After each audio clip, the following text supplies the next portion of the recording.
Salzburg, a magical wonderland with lively streets, timeless traditions, and such a Christmassy vibe. Or is it? Is Salzburg terribly overrated? Let's find out in this episode of Europa Zoogries.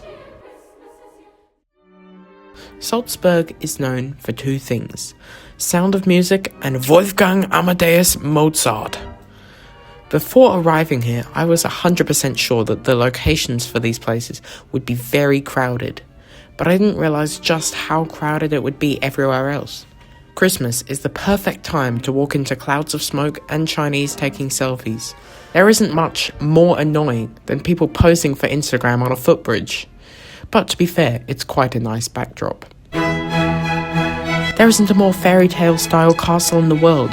Festung Hohensalzburg is perched on a hill in the centre of the city, overlooking the happenings on the river and, in the past, defending against enemy attacks. This funicular takes tourists up there in about a minute. The mountains surrounding the city really make for a fantastic view, and on some winter mornings, a thin layer of cloud passes through the valley, making for fabulous photos and time-lapses. But the heart of the city is where the excitement is. Even with all the people, December may be a good time to visit, for a few reasons. There's a huge Christmas market and lots of other activities like ice skating, which hosted all walks of life, single and not so single. And the markets have a much wider range of products than most, especially Nuremberg's Christkindlmarkt. Another reason December is a better time to come is Krampus, an annual tradition featuring some alpine folklore in the form of a half-goat, half-demon. The Krampus loves to punish misbehaving and naughty children, so watch out when you come. People line up in the main square on the 5th, and the Krampuses, or Krampi maybe, come running through, winding up tourists on the way. Some people like to watch them for the whole 90 minutes, but I think it got a bit boring after 15. I don't want to lie and say it was fun for the whole time, because I want you to hear the truth.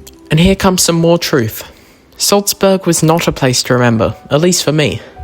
And this is not because of any one thing, but primarily it doesn't provide the same feeling as lots of places in Europe, and also didn't have anything particularly memorable. For example, from Paris, I remember the beautiful apartments and aromatic cafes.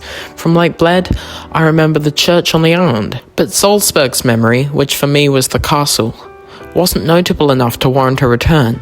My family did have fun at a salt mine about an hour away, but I wouldn't consider that part of Salzburg.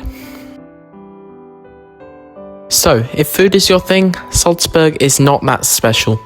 If it's architecture, the castle, maybe Hellbrunn Palace, may be the only things you marvel at. But if you're looking for some Christmas fun, you may want to visit for the Krampus. So here's how I would integrate Salzburg into your travel plan. If you're doing a Europe holiday with less than 5 stops, then don't make Salzburg one of them. It's a waste of your time. But if you're actively going through Austria, then you should consider Salzburg, along with other cities like Vienna and some mountain towns and villages.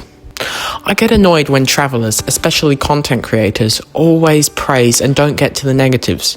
But the same is true for people who see the glass half empty all the time. I hope you think of my review as truthful, because that is what really matters.